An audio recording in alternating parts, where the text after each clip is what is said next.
Good afternoon, everybody, and thank you for that introduction. My name is Brian Kulas, and I'm an affordable housing advocate, as is everyone here, and it's an honor to be here with you all. I am a member of the Monarch Housing Board of Trustees, as well as Supported Housing Association, and this has been part of my growth as being an advocate and an individual, as well a member of the Garden State Leaders Program. So basically, when I got my rental subsidy, I was to say I was fortunate is just understating it. But basically, my life changed completely. And as my advocacy journey continues, I'm beginning to realize that it's becoming harder and harder to share my story in a brief amount of time. And part of that is because basically it never was one single issue.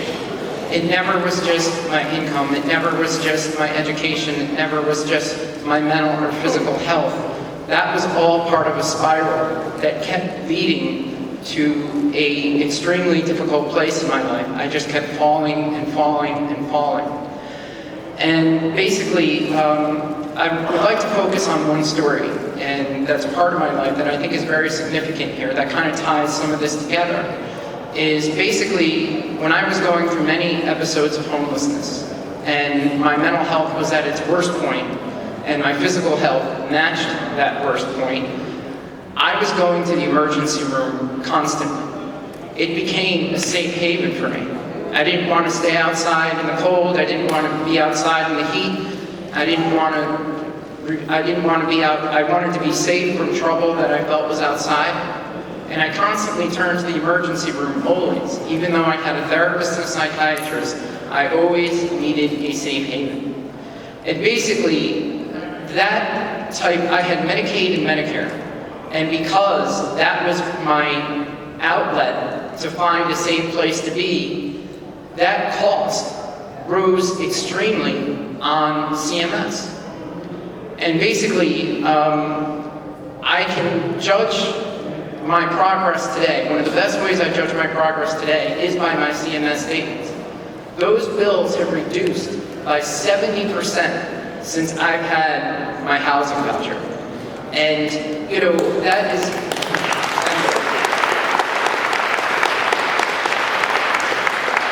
It shows that if we invest in housing for everyone who needs it, the savings upon the country and the state will only create more rental subsidies, more opportunities for programs to grow.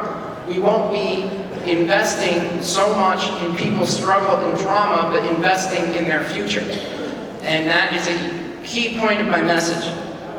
I'm wearing a green ribbon. The green ribbon is for homeless youth awareness. And the silver key represents the key to a front door. And this is what we need to be doing. We need to be getting people safe housing and not having them on the street. McKinney-Vento.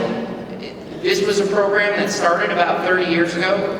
And basically, the act that it was in the beginning is not what it is today. The act has grown, and that's what we need to do. We can't always break down, we need to build up. We need to take legislative bills that are in action and build them up and improve them.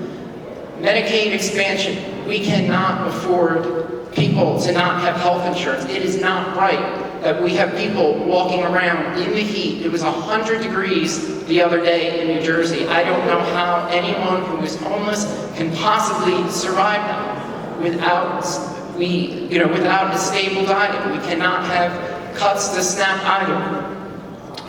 Fair housing. We need to make sure that the housing that we are providing to people is not infested with bugs or molds. It needs to be a safe place to live. We can't have people who are living in, just because they have a rental subsidy, doesn't mean that we could just leave them alone like that. It needs to be a healthy place to live. And healthy includes conveniency, such as choosing access to the schools people want to go to, having transportation nearby, It is not right that if someone receives a rental subsidy that they just get shoved into a certain place. They should have the right to be able to choose where they wish to be. And this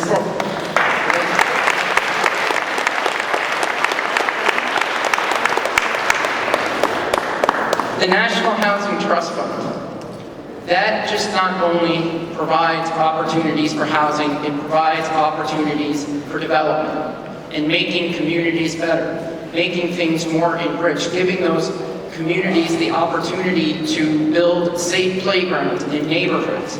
That is a key component to housing. Housing cannot just lay dormant the way it is. And it can't be a source of discrimination and prejudice the way it is. When I was at my worst point, I was ashamed. I was homeless 2 years ago, living in my car, and I was ashamed to tell my friends. I was ashamed to tell anyone that unless I really entrusted them with that information, I felt ashamed. My diet was with a can opener. There was no refrigerator, there was no stove to eat healthy. I kept granola bars and canned goods in the back, and at the end of the night, I would take that can opener and open it up.